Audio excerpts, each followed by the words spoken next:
was expecting Nasir to show Ahmadiyya to speak something about it. Yeah. For who? You expected who to show up? Nasir.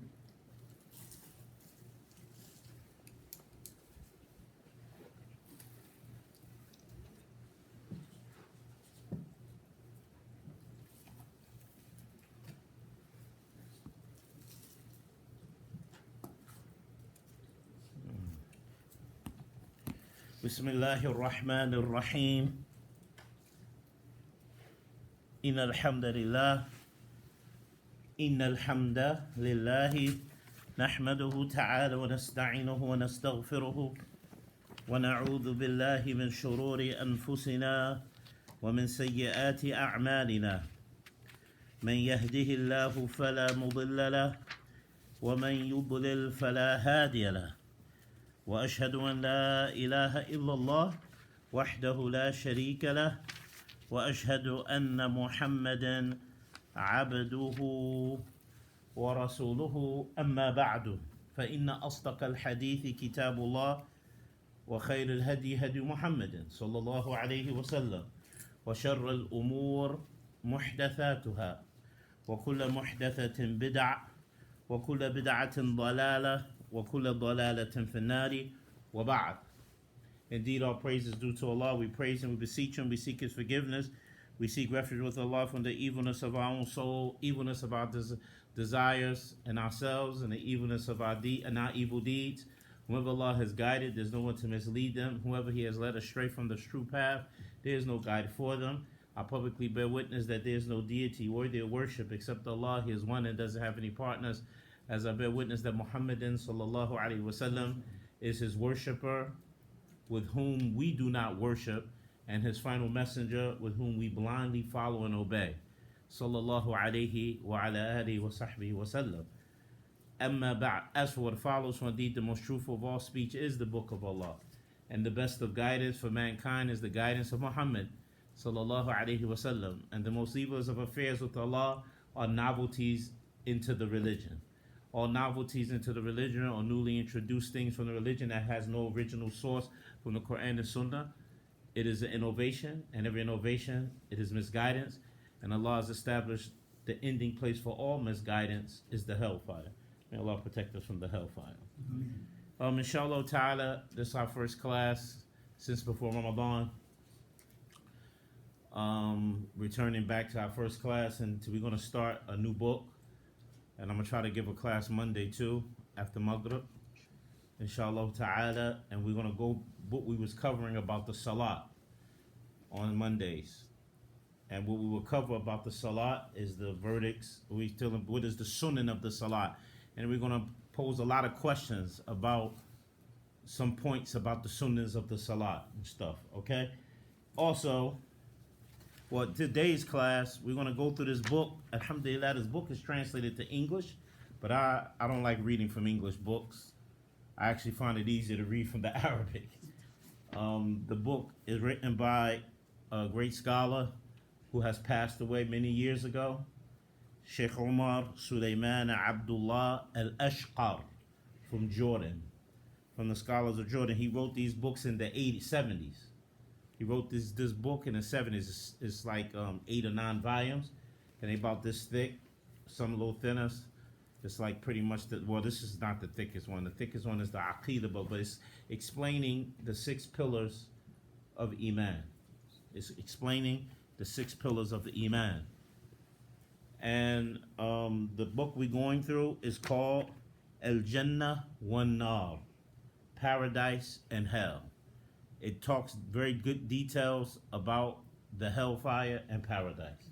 So I decided to cover that book for Friday night. Inshallah ta'ala, the book is translated. All volumes of this book was translated many years ago, and the translation is excellent. Alhamdulillah. It is published by IIPH. You can find it online on Amazon. If you wanted to purchase a book, I think every Muslim should have this book on their shelves. And what's so excellent about this book, it explains the 6 pillars of Iman in a manner that is consistent with educated people. And all of you in this room are educated people. You're either in college, getting your bachelor's, but most of you already have your bachelor's, getting your master's and your doctorates. This book was kind of geared for those type of people, educated people, and it's well structured and put together. And the way the book is set up, the author did a tremendous job because it's a modern book. He dealt with a lot of issues that are relating to our beliefs in the six pillars, from the doubts that has crept in it through the many years, from the time of the Prophet until today. He touched on some of those things. It's very educational, this book, and it opens your eyes up to a lot of things that is hard to find in other books. And this book was praised and reproduced since it was written in the 70s because of its tremendous this tremendous benefit. And this book has been met with acceptance. It has been met by the Ummah of Muhammad with acceptance. It's translated to multiple languages in many countries. Inshallah ta'ala, I have the book. I had purchased it for my wife many moons ago. I should say many years ago. And the book, alhamdulillah, I copied the pages we're going to hopefully cover. I don't think we're going to cover all these pages, but I made copies of some pages. I would like to have someone read from the book in English, and I will explain it. I will stop you when you read to explain the point. So whenever I start talking, I mean just stop, and then when I say again, I'll tell you to go ahead and read again. And this is a method of teaching that is used in the Muslim world. So inshallah, you're not gonna start. I'm gonna translate the introduction. I didn't, because this part of the introduction, I didn't give you that because I'm just gonna translate that. I'll tell you when you start reading, inshallah. Okay. The author, in his introduction, he brings some important things to help you understand what the book going to cover, and I'm gonna try to summarize what he says in the introduction. He starts with the hellfire. He starts with the hellfire. And the reason why I chose to talk about this is because the Messenger of Allah sallallahu alaihi wasallam, when he was in Mecca for 13 years calling the people to Islam, the revelation that came down to him in the Meccan surahs talked mostly about paradise and hell. It talked mostly about Allah, his names and his attributes. It talks about how Allah it talks about the believers, the description of the believers and the people of the hellfire. The descriptions of the believers in this life, and that led to their descriptions in the paradise, and the description of the disbelievers and what led them to the hellfire. So Allah talks a lot about that. He don't deal with in the Medina period. When he was in Mecca for those 13 years of his prophethood, the Prophet sallallahu alaihi wasallam did not talk about ahkam, legal verdicts, the haram and the halal, what is prohibited and what is permissible. But rather, we find that Allah subhanahu wa ta'ala talked about the things I mentioned. As Aisha, our mother, said, had Allah revealed alcohol is haram, intoxicants is haram, fornication is haram, the people would say, we had never listened to that. Why did Allah do that? She was explaining because Allah was not settled in their hearts in knowing who he is, where they can love him, knowing what the paradise is so they will desire it, knowing the descriptions of the hellfire so they would avoid it, knowing the descriptions of the hellfire so they would fear from it and avoid it, knowing again the descriptions of paradise and all of his bliss, all of his bounties, all of his rewards for those who did righteousness in this life and were patient, so that they would desire it and strive hard for it. This was the focus that Allah did. So once that was developed in the hearts of the companions of the Prophet radiallahu anhum, may Allah have mercy, may Allah be pleased with all of them. Once that was developed in their hearts, then Allah had the deen firmly established in their hearts. Their love for Allah was greater than any other love they had. When that became obvious to Allah, the things that they loved the Messenger of Allah sallallahu alaihi wasallam more than they loved their own selves and their children and their families, as Allah's Messenger sallallahu alaihi wasallam had mentioned in many hadiths that we're familiar with those hadiths, that none of you truly believe until I am more beloved to him than himself, his mother, and his own father, and all the mankind. Like this. That was developed through that knowledge, that tawheed, that Allah talk about the paradise and hell and about Allah, and like this. That was developed. So many of the scholars have said the circumstance of the Ummah today, of Muhammad, is similar to the circumstance of Mecca, the Meccan period, when the Muslims were in a state of weakness, when the Muslims were in a state of having no power in numbers,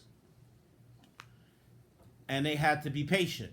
So many of the scholars said with the Prophet, how he dealt with things in Mecca is how we should be dealing with things today, focusing upon learning about these things, paradise and hell, learning about the life of the Messenger of Allah sallallahu alaihi wasallam, learning about the names and attributes of Allah that is in the Quran and in authentic Sunnah, learning about how Allah deals with His creation. This will develop strong love for Allah, where the attachments that we naturally have to this worldly life goes from our hearts into our hands, and then we will begin to use the dunya to aid the deen, use the dunya to produce memorizers of the Quran in our families and ourselves, use the dunya to build infrastructures for the purpose of serving mankind and coming to the truth of Islam. This is supposed to be the goal. Like one of the scholars said, if the Muslims really was attached to the Quran, like the people of the past were, and the Muslims didn't abandon the Book of Allah, we will see infrastructures, large infrastructures erected, where it is only dedicated to using the Quran to solve the problems of man. We don't have an infrastructure like that, because we are not attached to the Book of Allah like that as a ummah, unfortunately. So this is me attempting to play a part of the solution and not a part of the problem in resolving some of these things. We find many of the masajids are far away from implementing the 5 prayers the way the Prophet did. And we don't even know that, because we don't know them. We don't know these things. And these attempts is to bring the Muslims back to proper understanding so that we will fix these things collectively and become like what Allah Tabarak wa Ta'ala says, Ta'awanu 'ala al-birri wa taqwa. Mutually help one another upon doing good deeds, meaning help each other to make doing the good easy for one another. What taqwa, and mutually cooperate in taqwa, which means tarkul manhiyat, abandoning what you've been prohibited from. In other words, making that how you coming together collectively to make easy leaving off the things Allah and His Messenger prohibit us from. Make that easy by giving alternatives to the haram, as an example. This is what we're supposed to be doing as a community. Unfortunately, many Muslims today think unity is numbers. Everybody come to the masjid. We come together. That's not unity. Unity is mutually cooperating upon doing the good and mutually cooperating upon staying away from that which is evil and prohibited. That's unity. Never does numbers mean anything. Like the Prophet sallallahu alaihi wasallam, when he said in the famous hadith, "Yushikul and tada'at alaykum," that the nations are about to collectively come together against you, and they will take from your resources, just like eaters at a dinner take from their food. In other words, the disbelievers will be able to take from the resources of the Muslims in their lands as so easily, just as eaters at a dinner will easily take from their food at a plate when they at a feast. Have no problem picking what you want at the feast, right? That's today. Most Muslims don't know this, but most of the world's resources are in the lands of the Muslims. Most of the world's resources are in the lands of the Muslims, and is monopolized and controlled by the disbelievers to do what they want. And so the companions had asked the Messenger of Allah, were we going to be few when that happened? They couldn't imagine it because this is when they was in Medina and now they done took over Mecca and they successful. And they strong in numbers. He said, we're going to be weak in numbers when that happened, O Messenger of Allah? He said, La. He said, no. Antum kathir. You will be many. But you will have wahan. You will have wahan. And the companion said, what is this wahan, O Messenger of Allah? He said, love of the dunya and fear of death. Love of the dunya. And that's how the Muslims act today. And fear death. The proof that we love the dunya, and I say this often, you'll see areas full of Muslims, but mutually cooperating and doing the good and staying away from the evil. We don't see unity like that. We don't see that with the Muslims because we love the dunya and we fear death. So numbers never mean nothing, but obedience and working together and doing that. And working together to stay away from disobedience is that. So these were the means to bring that about. And the author, rahimahullah, he begins the book. He says, Alhamdulillahi alladhi khalaqa al-jannata wan-nar. All praise is due to Allah, the one who created heaven and hell. وَخَلَقَ لِكُلِّ وَاحِدَةٍ مِّنْهُمَا أَهْلًا وَأَصْحَابًا. And he has created in every one of those two places, for every one of those two places, hell and paradise, he created people who will be inhabitants of them and will be deserving to be in one of those two places, in those two places. وَجَعَلَ الْجَنَّةَ. And he has made paradise darul awliya'i. He has made paradise the abode of those who are the believers and close to Allah, are near to Allah. And he has made the nar darul a'da'i. He made He made hell the abode and the home of his enemies, of Allah's enemies. I want to stop right there. That's important. The introduction he gives is tremendous. And it brings it because it's based off what our belief is supposed to be. And I want to bring that to fruition, especially to us who live here. Listen what he says again. وَجَعَلَ الْجَنَّةَ دَارَ أَوْلِيَائِهِ. He has made paradise the abode of those who are near the Muslims, the worshippers of Allah. And he has made the hellfire the abode, the home of his enemies. What do you mean by enemies? That's what I was going to ask y'all. What do you think he means by his enemies? How can we be enemies? Huh? How can, us and God, Allah subhanahu wa ta'ala, we have no, we cannot compare. How can we be enemies? So what do y'all think? I was about to ask y'all that We question. can be disbelievers. Who was the enemies of Allah? He has made the paradise the home for the believers. And he's made the hellfire the home, the abode for his enemies, meaning the enemies of Allah. Who are they? Anybody have an idea? People who are arrogant, people who want to defy Allah's rules. They come up with additional rules. When anything that Allah, they don't follow what He says, and they actually do what He forbids. Those are the people who are the enemies. You generally set up, it means the kuffar. Yeah. They are the enemies of Allah. They are our enemies. Allah Ta'ala says, Al-kafiruna humul zalimun. The disbelievers are the wrongdoers. Many, many verses in the Quran. Inna alladhina kafaru min ahli al-kitabi wal mushrikina. Verily those who disbelieve from the people of the book and the polytheists, fi nari jahannam, are in the hellfire, khalidina fiha, abiding them forever. Ulaika hum sharrul bariyah. They are those who are the most evilest of creation. Why is that? Why did Allah say that? Because they're not doing the purpose of their creation. They were created to worship Allah. They was not created to entertain and enjoy themselves as they tell themselves. But they were created for the worship of Allah. And the worship of Allah is making your actions sincerely done to please Allah and making sure your actions is in agreement with the legislation of Allah. That's how we worship Allah.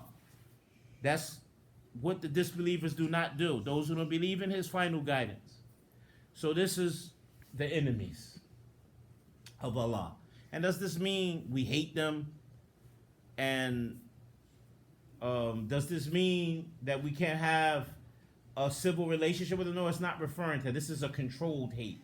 This is a controlled enemy, meaning it's an enmity that makes you hate what they are on, make you hate what they believe to the point you call them away from it. This is where the hate is at, and this is how it's controlled. I hate that you have that kufr belief in your heart. I hate that you live a life and actions is in opposition to what Allah has legislated. So let me call you to the right way. This is what the enmity and the enemy lies in. It doesn't mean you can't be good to them. As Allah Ta'ala tells us, لا ينهاكم الله عن الذين لم يقاتلوكم في الدين. Indeed, Allah does not prohibit you from those who do not fight you in the deen. وَلَمْ يُخْرِجُوكُم مِّن دِيَارِكُم. Nor do they extradite you from your homes. Nor do they apparently is against you.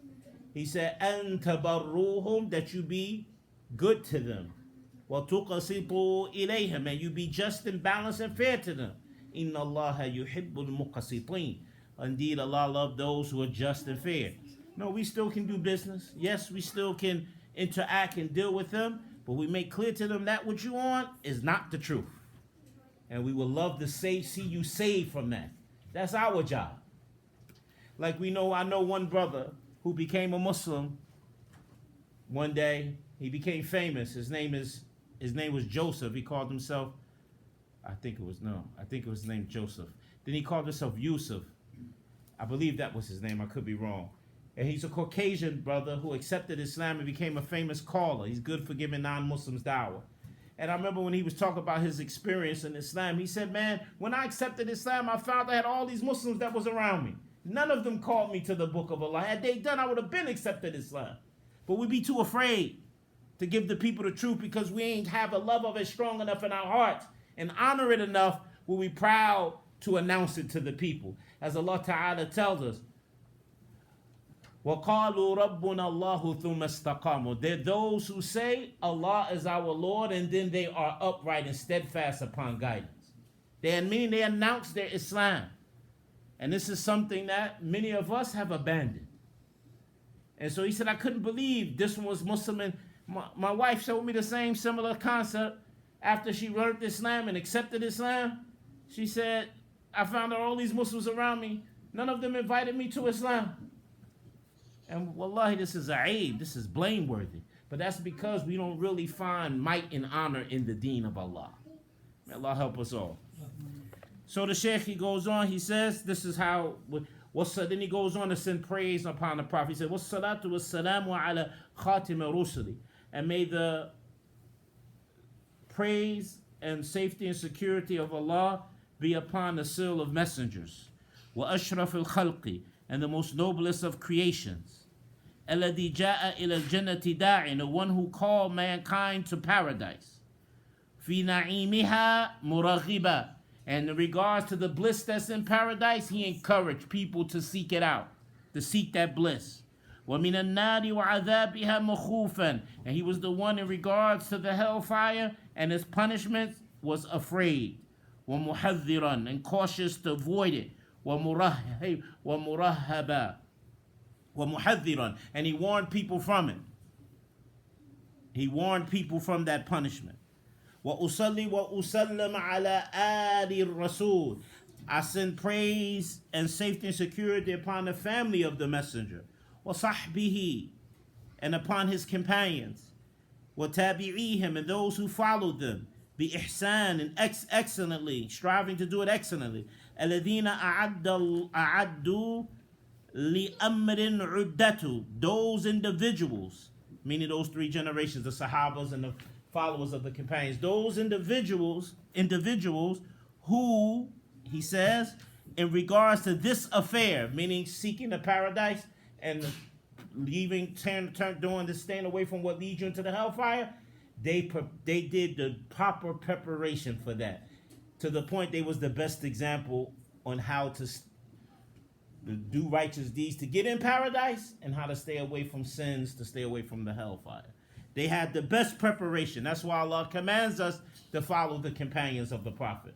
As Allah says, السابقون الأولون من المهاجرين والأنصار, those foremost predecessors, those foremost predecessors in the good, from the migrators and the helpers, muhajirin and ansar, وَالَّذِينَ تَبَعُوهُمْ بِإِحْسَانٍ, and those who follow them perfectly and excellently. رَضِيَ اللَّهُ عَنْهُمْ, Allah is pleased with them, وَرَضُوا عَنْهُ, and they are pleased with Allah. And Allah has prepared for them gardens underneath which rivers flow, and abiding therein forever. This is what Allah Ta'ala, He's mentioning us to imitate and follow them, and try to follow the way they worshipped Allah. So it's incumbent upon us to learn how they worshipped Allah, after learning how the Prophet worshipped Allah. Understand how they implemented the deen, because they perfected striving for that paradise and avoiding the hellfire. He says, وَأَخَذُوا لَهُ أُهْبَتَهُ, and they seriously seized the proper preparation for that journey. وَأَسْهَرُوا لَيْلَهُمْ يُصَلُّونَ, they were those who spent their nights in prayer. وَيَسْتَغْفِرُونَ, and they sought forgiveness. وَيُنَاجُونَ Allah, and they had private intercourse and conversation with Allah. وَيُرَتِّلُونَ كِتَابًا, they slowly, rhythmically recited His book, the Quran. وَأَذْمَأُ نَهَارَهُمْ تَقَرُّبًا إِلَى اللَّهِ, and they spent their days in doing that which would draw them closer to Allah, بِالصِّيَامِ, with fasting. لِأَنَّهُمْ عَلِمُوا أَنَّ الْأَمْرَ جَدٌّ, because they understood that this affair, paradise and hell, is serious. وَلَا نَجَاةَ مِنَ النَّارِ, and there is no safety, no being rescued from the hellfire. وَلَا فَوْزَ بِالْجَنَّةِ, and there is no success, there's no success in getting granted the paradise. إِلَّا بِالتَّشْمِيرِ عَنْ سَاعِدِ الْجَدِّ, except by embarking upon this path with intense seriousness. And that's his opening. That's what's his opening. وَبَعْدْ, that's what follows. He says that this is the third section of this series of books about the last day, because this is under the, when we talk about the 6 pillars of Iman, one of them, the Prophet ﷺ said what? That you believe in what? Yawm al-Akhir, the last day. So he said this is the third of 3 series. What was the 3 series? Paradise, hell, and the Day of Judgment. Paradise, hell, the Day of Judgment. Day of Judgment is 2 books. One is about the minor signs before the Day of Judgment and the major signs. So, Paradise and Hell, which is this one book. Also related to the last day is the minor signs on the Day of Judgment, for the Day of Judgment, and the major signs. He said the book has been categorized into these categories. And it is from the narrations about Jannah and the hellfire, is this third one is that we're covering. He said we have made this category into 2 chapters. Chapter 1 is hadiths and narrations, discussion about the hellfire. And وَقَدْ تَمَّ هَذَا الْبَابِ, and we covered this section about the hellfire in 10 chapters. And preceded is an introduction, which we didn't get to that yet. Preceded is an introduction. He says the first section of those 10 sections or chapters is bringing the evidence. The first one he starts with, which we hope to cover today, we may not be able to, is bringing the evidence of our belief in regards to Ahl Sunnah wal Jama'ah. What is the creed of Ahl Sunnah wal Jama'ah in regards to paradise and hell? That's the first most important thing to talk about. The creed, the belief that we as Muslims supposed to have about paradise and hell. Why did he start with that? Because that was the most important thing that the prophets and messengers came to their people with, was talk about your creed, your belief. They always started with that first. As Allah Ta'ala says, وَلَقَدْ بَعَثْنَا فِي كُلِّ أُمَّةٍ رَسُولًا, verily we sent to every nation a messenger, saying to their people, أَنْ يَعْبُدُوا اللَّهَ وَاجْتَنِبُوا الطَّاغُوتَ, worship Allah alone and avoid false deities. Worship Allah alone and avoid false deities. That's Tawheed. That's talking about your creed. They focus on that. As Allah Ta'ala says in another verse, that every prophet came and said, U'budullah, worship Allah. Ma lakum min ilahin ma lakum min ilahin. That there isn't for you another deity, God, except Him. So they focused on that. So of course, in following the ways of the prophets and messengers, the first chapter is talk about what is the belief of the Muslim in regards to paradise and hell. And then he mentions what under that section he brings the evidence that the creed in relation to Ahl Sunnah wal Jama'ah, which we all are, in regards to paradise and hell, is that the both of them are created. That's the first belief that we must have about paradise and hell, is that they makhluqatan, they are two creations of Allah, right? And there has come in regards to that, unfortunately, after the time of the first three generations, people who came and said, who opposed that belief and said, the people from the deviant sects that the Ummah has broken off to in the past, they reject the fact that the paradise and hell is created. And this was the basic belief with the clear evidence in regards to that. The second chapter is covered narrations, a discussion about the hell, the khazanatun nar, the angels that's in charge over the hellfire. He talks about them. That's the next chapter. And they are the angels who are in charge over the hellfire, and clarifying what their numbers are and their tremendous size, and why. And we're going to talk about why that is important to know. The third section or chapter will be this description of the hellfire and that which is in it, from the narrations about where the place of the hellfire is at, how expansive and big it is, what are the levels of, because the hellfire levels go down, what are the levels, they call it darakat, what are the levels of the hellfire, what are the doors of the hellfire, what fuels the hellfire, how severe is the heat of the hellfire, right? And the fact that the hellfire will be able to talk, the description of the creation that will be in the hellfire. The people that will be in the habits will have another creation than they had in this life. وَتَأْثِيرُهَا عَلَى الدُّنْيَا وَأَهْلِهَا, and the effect that will have on the people of this life, of the dunya, what effect that will have on them. It's going to be tremendous to learn about this. I think them subject matters really spark your interest, correct? No. Huh?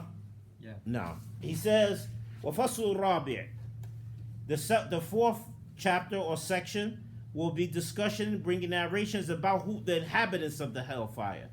And they are going to be two groups of people. A group that will be in it forever, and they are the disbelievers and the polytheists. And a group who will not be in the hellfire forever, and they are the ones who are the major sinners from amongst the Muslims. وقد تحدثنا عن كلا فريقين وذكرنا شيئا من جرائمهم. He said we're going to discuss in that both groups, and we will mention some things of the crimes that got them into the hellfire, and what وَمَسْتَحَقُّ بِهَا, and what are the things that they did that made them deserving of having to be in the hellfire. Both groups, the disbelievers, polytheists, and the believers, the major sinners from amongst the Muslims. What did they do to deserve that fire? All of that will be in section 4 and 5. In section 6 or chapter 6, it will discuss about the abundancy of people in the hellfire. The people in hellfire will way outnumber the people of paradise. And he says we will bring proven text for the abundancy of those who will be destroyed in the hellfire, and the little of them who will be rescued from it. وَالسِّرْفِ, that we're going to talk about what is the secret behind what caused that. And وَفِي هَذَا الْفَصْلِ, in this section, مَبْحَثٌ, there's a research that is discussed about women, and that they, unfortunately, are the majority of the inhabitants of the hellfire. Why is that going to be the case? And we're going to talk about clarifying the reason for them being like that. And that's going to be covered. The 7th chapter and section will clarify the greatness, the massive greatness of the people of the hell, meaning why their body's going to be over supersized. You know, when you go to McDonald's, Burger King, these fast food restaurants, and they have small, large, medium, large, and supersized. The bodies of the inhabitants of the hellfire will be superimposed and big, much more bigger than what you can imagine. And part of that is we're going to discuss so that the pain will be more intense. We're going to discuss that, he said, in the book, inshallah. And the greatness of their creation. Section 8 will discuss mukhassas. It is specifically put together to discuss what is the food of the people of the hellfire and their drink. Section 9 will discuss طويل المسوق للحديث عن عذاب أهل النار. And this one will be a long chapter discussing in detail about the punishment of the people of the hellfire. وَقَدْ سُقْتُ فِيهِ صُوَرٍ مِنْ عَذَابِ. He said, in this chapter, I bring that which gives detailed illustration of their punishment. Just as we clarify that the people of the hellfire will be on many different categories and levels in their punishment in the hellfire. And we mentioned, he says, وَذَكَرْتُ, and I mentioned something of the categories of their punishments in which Allah has prepared for them. From it, we'll have that which will blacken their faces, burn their skin to a crisp, that which will rip out their intestines. They will rip out their own intestines. How the heart will reach so far in punishing them, the fire will reach so far in punishing them, it will reach the core of their hearts and still not kill them. Just as we will bring texts that clarify the fetters, the chains that they will be chained up with and featured with in the hellfire, and the type of hammers that will be used to punish them with. He says all of this will be discussed, and in the final chapter, the 10th chapter and the last chapter, عقدته لبيان السبل التي يتقي بها العباد نار الله. We will discuss in that final 10th chapter the things that's been established to clarify the different pathways in which has been placed on how to avoid the worshippers of Allah, how to avoid the fire of Allah, the hell of Allah, how to avoid it. And then after that, it goes into the chapter of paradise. The chapter is the book in the paradise. So that's what we plan on covering, inshallah ta'ala. I guess we're going to come to an end because it's time. What time you call the adhan? Okay, it's time One question. to establish the prayer. Yes? Is there a hadith sahih? It says only one out of 1,000, only one person will go to. Yeah, that's going to be one of the things we bring.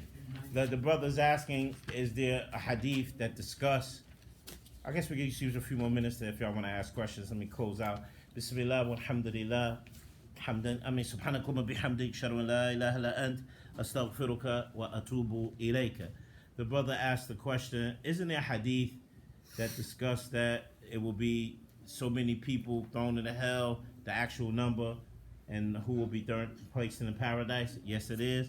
The Messenger of Allah sallallahu, he mentioned when we all gathered on the day of judgment, there would be this extremely tall man, which would be our father Adam, alayhi salatu salam, and he will be ordered out of every group of 1,000 of his sons and his children to throw 999 of them into hell and one into paradise.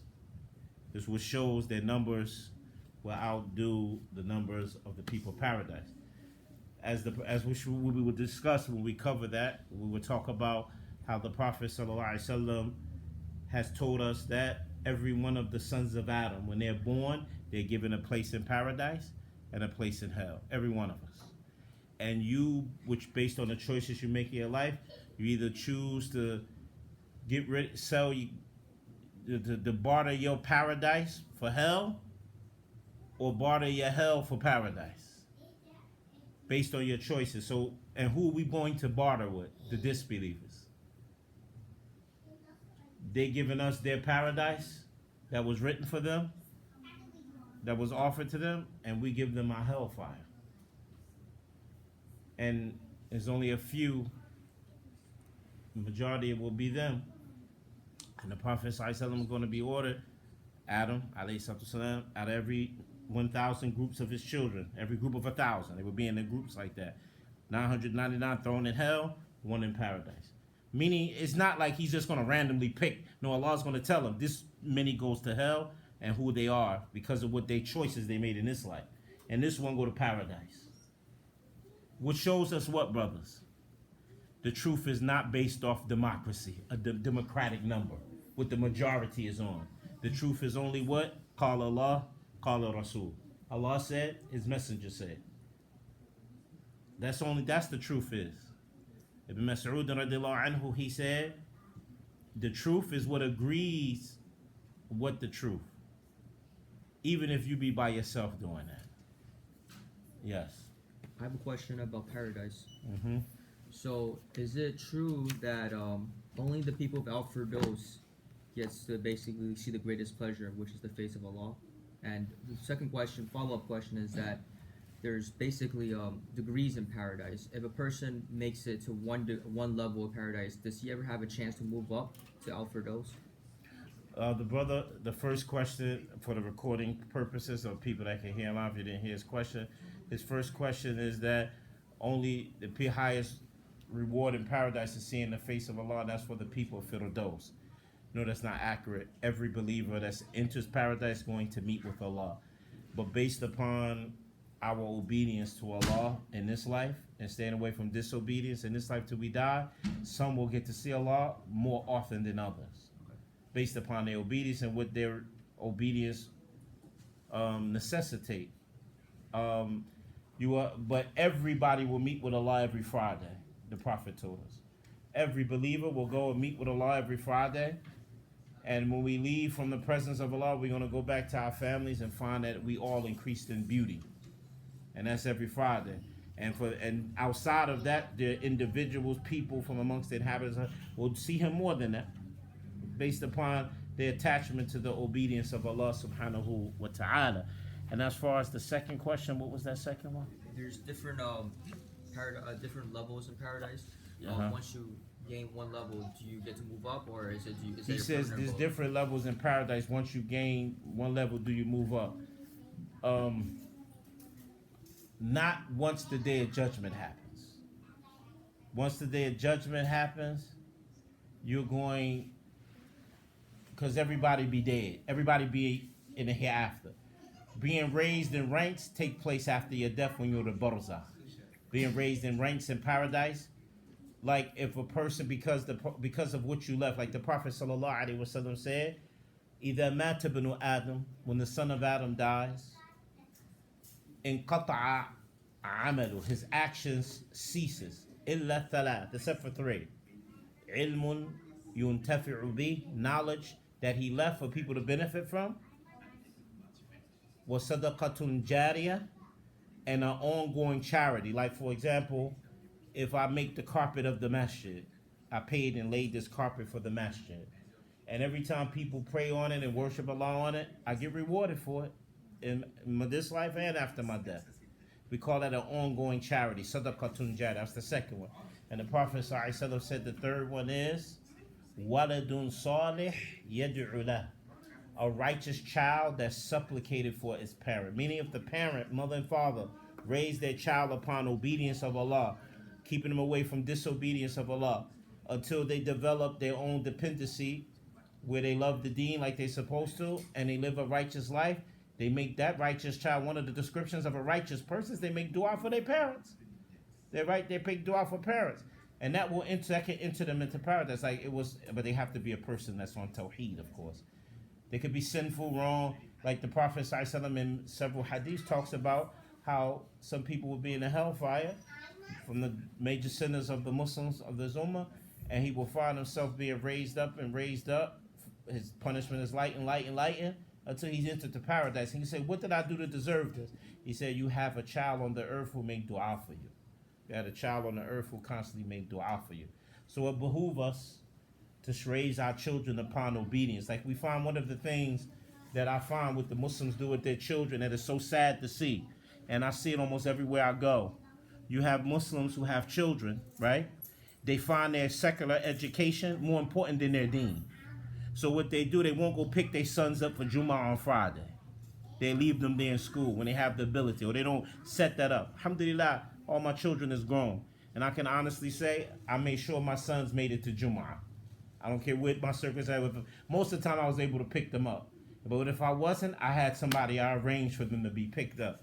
Because their childhood is only one. Children don't get two childhoods. And if you don't cultivate them on the obedience of Allah, and you cultivate them on what these disbelievers are, that's what they're going to behave like. And so it's important to raise them upon righteousness so they can make dua for you.